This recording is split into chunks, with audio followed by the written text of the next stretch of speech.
As each day on the Flow Morning Show, we head to flownews24.com.au. It's a new web-based service. You can see podcasts too for Flow News 24 or Flow Sports.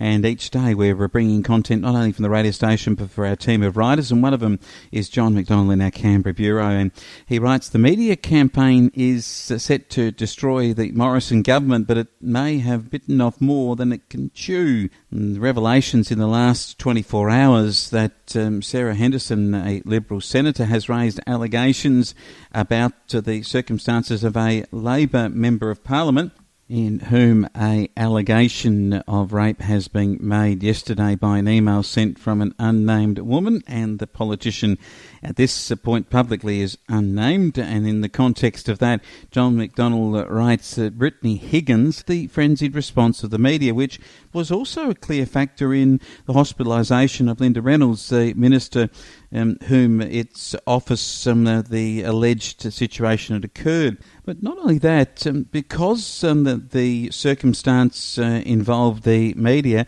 the AFP Commissioner Reece Kershaw has pointed out that this has possibly made it more difficult to secure a conviction against the alleged rapist.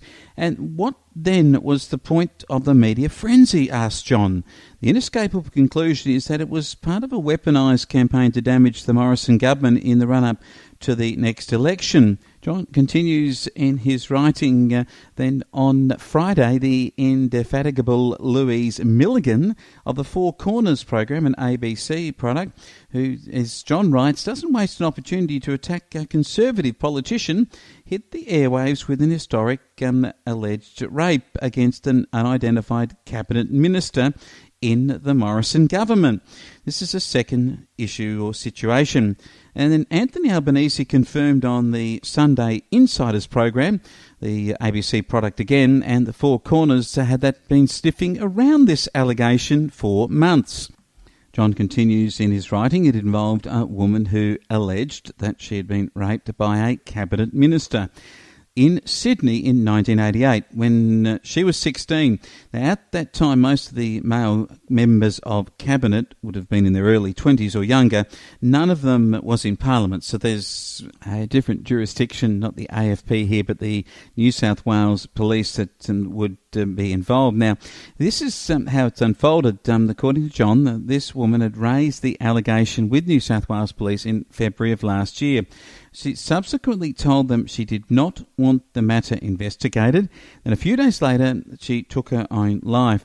When Four Corners had contacted this woman's family, they told the journalists that they did not want the ABC to investigate the woman's life or the allegations. On Sunday, Sky News' Andrew Clennell said he believed the ABC had legal advice not to pursue the matter. However, it's transpired that on Friday that a group of what has been quoted here by John, well-meaning friends, decided to ignore the deceased's wishes and wrote anonymously to the Prime Minister, with copies to Senators Penny Wong and Sarah Hanson-Young and, of course, Four Corners. The letter demanded an independent investigation. But as John writes, because the complainant is now deceased, the allegations can't be substantiated. This is why the New South Wales Police have suspended their investigation. Now, the politicians have sent their letters to the AFP, but it is hard to see the police in this situation investigating going any further. It is obviously something from 1988 and occurred in Sydney, so not in Canberra in that context. The pressure will now go back onto the government to dispel the cloud over the male members of Cabinet that could allegedly be involved. On Insiders, Labor leader Anthony Albanese offered some helpful advice. He said that Scott Morrison would have to decide how to deal with this matter, but until it was resolved, the government would be under a cloud. Mr Albanese couldn't say what standards he would apply in similar circumstances, and he said he couldn't deal with hypotheticals.